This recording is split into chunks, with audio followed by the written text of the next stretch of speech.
So I want to share a little bit about the Rafter 11 history, the ranch history.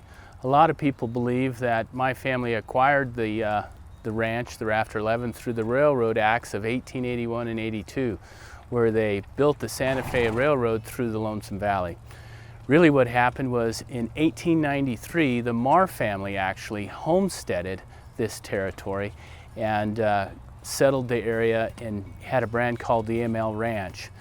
It was called the ML Ranch after Mary Lamar, one of the Marr's brothers' wives. Not long after that, Otto Lang bought the ranch, and he built a cabin up in Lang Canyon right off the base of Mingus. And he ran cattle here on the ML until 1917, when my great-grandfather Dan and his partner Wilkins bought the ranch and renamed it the Rafter 11. And from 1917 to today, the Rafter 11 has been in the Fain family ever since. And it's still a working ranch. And we run cattle. We have we have the capacity to handle about 500 mother cows. The peak of the Rafter 11, it was about 50,000 acres and about 25,000 acres of patented land and 25,000 acres of government forest lease land. The Rafter 11, my great-grandfather used as a base headquarters for his ranching operations throughout Arizona, throughout central Arizona. At the height of his career, my grandfather in the Rafter 11 operated about 65 different outfits throughout the state of Arizona. He ran cattle and sheep, and he ran at one point up to 70,000 ewes in the state of Arizona.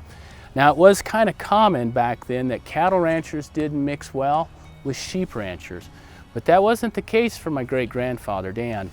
He got along with everybody, and he was known to have good relationships with the sheep ranchers and the cattle ranchers.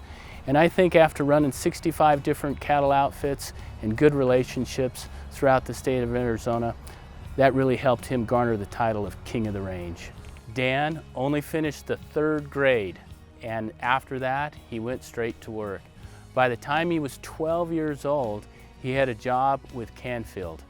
Canfield hired my great-grandfather to come take care of his cattle, actually at first to find them. He had about 200 head of cattle, and back then, there were no fences, so it was really kind of important to keep track of all your cattle.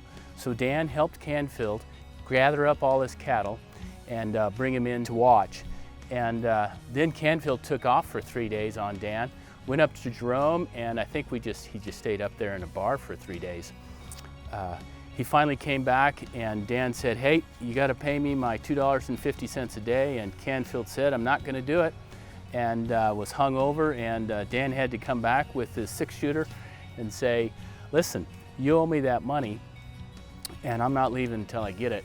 And Canfield finally coughed it up, and Dan walked away. I think that was probably one of the defining moments at a young man that gave him a lot of confidence for the next 70 years of his life that really helped contribute to him being hailed as King of the Range. After that, he got married with my great-grandmother, Mildred Back. Mildred and Dan were both married at age 22. The families were friends of each other, so it was kind of natural the two of them would get together. And by the time they got married at age 22, they were already seasoned ranchers, well known throughout the community. They had one son, my grandfather, Norman William Fain. He was born in 1907.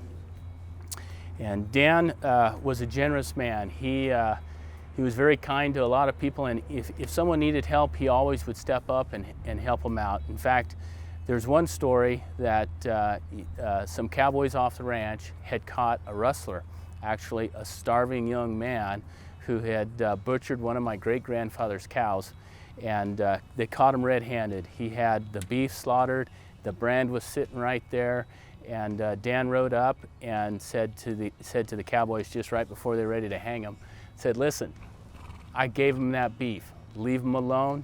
He's all right." And between my great-grandfather and that starving cowboy and the Lord, nobody else knew the truth but the three of them. Dan also, worked so hard his life. He really stayed on horseback all the time. He was known as one of the last open range, loose range cowboys out there. He could ride a horse and cut calves and cut cattle without really too much work on the rein. He and the horse were one. In fact, he spent so much time in the saddle on horseback throughout his life that he had 6 horses die underneath him. My great-grandfather Dan also was generous with the citizens. He donated a square mile of property to the city of Prescott when they were desperate to bring an airport into town. And Dan stepped up. That was probably one of the largest donations that he ever made. And he was very supportive of people, and he believed in doing the right thing, and that's what he did. And over the years in his life, you know, he probably amassed about $2 million back in that time frame. Today, the conversion of that would be about $20 million. And he, right before the Depression, donated that land, and then the Depression hit, and like everybody else, wiped out him, his family, and he lost about half the ranch at that time. But Dan lived 83 years old before he passed on. He was still on horseback well into his 80s and roped his last wild stray on Mingus Mountain before he passed away. So today we're going to continue to ranch. We're going to continue to coexist with community, and blessed to be a 4th generation Fain, native to the state of Arizona, native to this land and this territory.